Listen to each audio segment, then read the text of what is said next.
Elon মাস্কের internet সেবা Starlink সহ আরও যেসব স্যাটেলাইট ইন্টারনেট সেবা প্রতিষ্ঠান রয়েছে তাদের জন্য বাংলাদেশ দরজা খুলে দিয়েছে। হ্যাঁ, মনে করিয়ে দেই, ইলন মাস্কের এই কোম্পানি গেল 3 বছর ধরে বাংলাদেশে ঢোকার চেষ্টা করছিল, আর ফাইনালি বিটিআরসি এই খবরটা ক্লিয়ার করে যে গাইডলাইন অনুযায়ী ইলন মাস্কের স্টারলিংক সহ বাকি যে সমস্ত কোম্পানি আছে যারা স্যাটেলাইট ইন্টারনেট সেবা দিবে তারা বাংলাদেশে এখন প্রবেশ করতে পারে। হ্যাঁ, অবশ্যই আপনাদেরকে মনে করিয়ে দিই, ইলন মাস্কের এই ইন্টারনেট সেবা সম্পর্কে সবারই কম বেশি একটা ধারণা আছে। তার এই ইন্টারনেট সেবা প্রতি সেকেন্ডে 120 Mbps স্পিড দেয়, এবং আরেকটি বিষয় হচ্ছে এই ইন্টারনেটটা যদি থাকে তাহলে মানুষ সুন্দরবনে বসেও মানুষ ফ্রিল্যান্সিং করতে পারবে।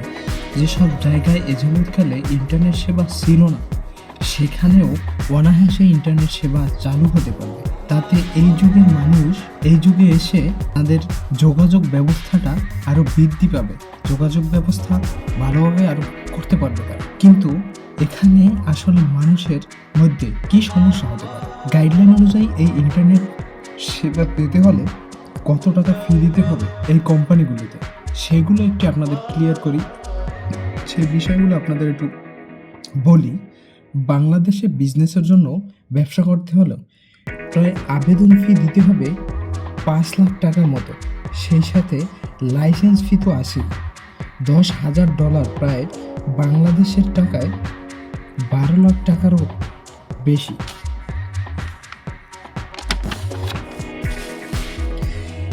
এছাড়াও বার্ষিক ফি তো হবেই, বার্ষিক ফি দিতে হবে $50,000, তাতে প্রায় 55 লাখ টাকা প্লাস।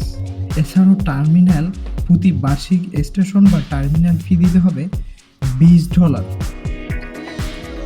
এবং এই প্রতিষ্ঠান যেই রেভিনিউ করবে সেই রেভিনিউয়ের প্রতি 5% দিতে হবে বিটিআরসিকে, এবং আরও 8% দিতে হবে বাংলাদেশের মহাকাশ শিল্পের উন্নয়ন ও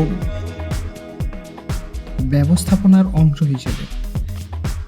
এটা সাধারণ মানুষের জন্য আমার দিক থেকে মনে হচ্ছে যে তার এই ইন্টারনেট সেবা পেতে হলে, তার এই ইন্টারনেট সেবা পাওয়ার জন্য অনেক বেশি খরচ হবে, যেটা আমি মনে করি খাজনার থেকে বাজনা বেশি হবে।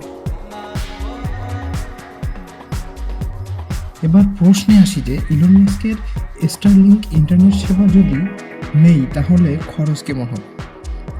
এই স্টারলিংকের ওয়েবসাইট অনুযায়ী বাসা বাড়িতে ইন্টারনেট সেবা দিতে হলে $120 প্রতি মাসে দিতে হবে, তাতে প্রায় প্রতি মাসে 14,000 টাকা ফি দিতে হবে।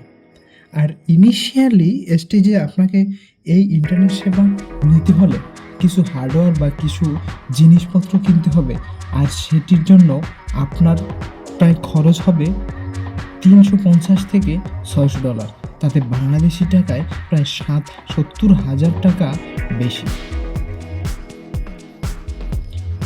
তাতে বাংলাদেশি টাকায় প্রায় 70,000 টাকারও বেশি।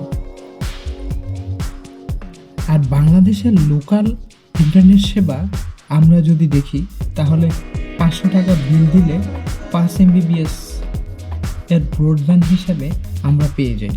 আর মোবাইল ইন্টারনেটের ক্ষেত্রে 30 GB ডাটার জন্য খরচ হয় 400 থেকে 500 টাকা, তাতে ডলারে দাঁড়ায় $4। সেই জায়গাতে এত হিউজ অ্যামাউন্টের টাকা কি বাংলাদেশের মানুষ খরচ করতে পারবে? মানুষ খরচ করতে প্রস্তুত? বিটিআরসি গাইডলাইন অনুযায়ী স্টারলিংক বা অন্যান্য স্যাটেলাইট ইন্টারনেট সেবা এখন বাসা বাড়িতে ইন্টারনেট সেবা পেতে পারবে না, বাংলাদেশের কোম্পানিগুলোতে সেবা দিতে হবে।